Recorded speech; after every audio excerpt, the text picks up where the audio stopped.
সবাইকে সংবাদ এক নজরে স্বাগত। সঙ্গে আছি আমি রেখা হক। বিদ্রোহীদের প্রবল আক্রমণের মুখে অজ্ঞাত স্থানে পালিয়ে গেছেন সিরিয়ার প্রেসিডেন্ট বাশার আল আসাদ। বিদ্রোহীরা দামেস্কে ঢুকে পড়ার পর উড়োজাহাজে করে পালিয়ে যান ২৪ বছর ক্ষমতা আঁকড়ে থাকা এই শাসক। এদিকে আসাদের পতনের খবরে রাজধানীর রাস্তায় নেমে আসে লাখো মানুষ। এ সময় সিরিয়ার নতুন যুগের ঘোষণা দেন বিদ্রোহীরা। নোবেলজয়ী অর্থনীতিবিদ ডক্টর মোহাম্মদ ইউনূসের বিরুদ্ধে শ্রম আইনের ৫ মামলার কার্যক্রম বাতিল করে হাইকোর্টের দেওয়া রায় বহাল রেখেছেন সুপ্রিম কোর্টের আপিল বিভাগ। রোববার হাইকোর্টের রায়ের বিরুদ্ধে রাষ্ট্রপক্ষের করা লিভ টু আপিল খারিজ করে বিচারপতি মোহাম্মদ আশফাকুল ইসলামের নেতৃত্বাধীন ৩ বিচারপতির আপিল বিভাগ এ আদেশ দেন। ভারতীয় হাইকমিশন অভিমুখে বিএনপির ৩টি অঙ্গ সংগঠনের যৌথ প্রতিবাদী পদযাত্রা ও স্মারকলিপি প্রদান কর্মসূচি আটকে দিয়েছে পুলিশ।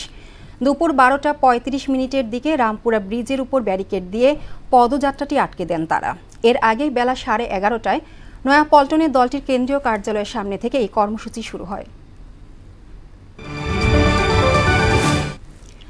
দেশ থেকে দুর্নীতি দূর করতে দুর্নীতি দমন কমিশনকে সবার আগে দুর্নীতি ও রাজনৈতিক প্রভাবমুক্ত করতে হবে বলে মনে করেন টিআইবি নির্বাহী পরিচালক ডক্টর ইফতেখারুজ্জামান।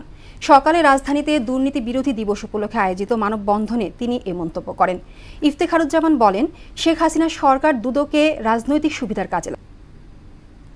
এই ছিল সংবাদ এক নজরে। সবশেষ খবর সবার আগে জানতে মোহনার সাথেই থাকুন। এতক্ষণ সঙ্গে থাকার জন্য ধন্যবাদ সবাইকে।